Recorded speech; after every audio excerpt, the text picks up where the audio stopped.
bukit at nakatanim na sa bawat Pilipino. Ang munting kubo, ngunit puno ng buhay, ang bahay kubo. Bahay kubo, nakatiray kalbo. Sino nga ba ang magtatanim dito? Uhaw ka na ba sa pag-ibig? Pwes kumain ka ng singkamas, dahil sa bawat nguya mo nito'y makatas. Talong, huwag husgahan, dahil sa colon cancer ito'y panlaban. Hindi tulad mo na hindi lumaban, kaya iniwan na lang basta-basta na walang kaalam-alam.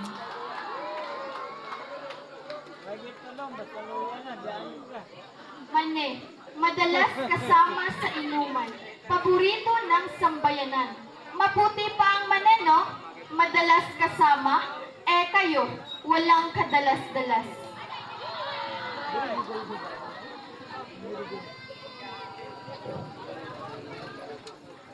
Sitaw, sa lahat ng putahe siya ay kasama dahil nakikita ang kanyang mabuting dulot.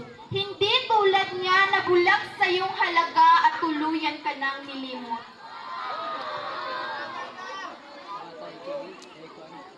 Upo, tulad ng kaklase mong sip-sip sa eskwelahan, sumisip-sip din ito ng kolesterol sa ating katawan. Hindi tulad niya na hindi man lang inalam ang iyong halaga, sumipsip pa sa iba.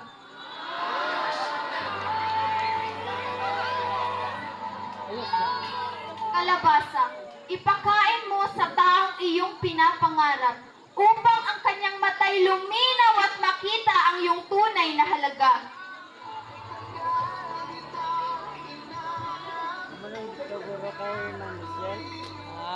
Sibuyas. Alam niyo ba kung ano ang sinabi ni Sibuyas?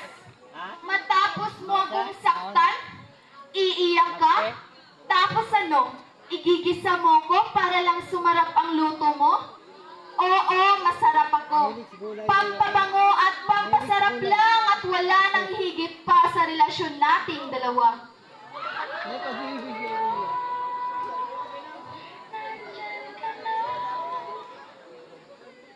Bawang. Mayaman sa protein.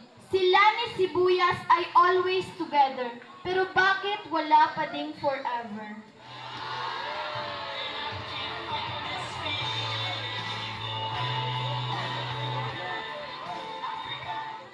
Apple. Sabi mo, si Crush kumain ng apple. Tapos sa iba na fall. Kumain ka na rin ng apple. Oo, ikaw na di makamove on habol ng habol.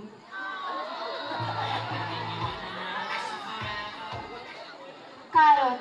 Kumain ka ng carrots para hindi ka humarot.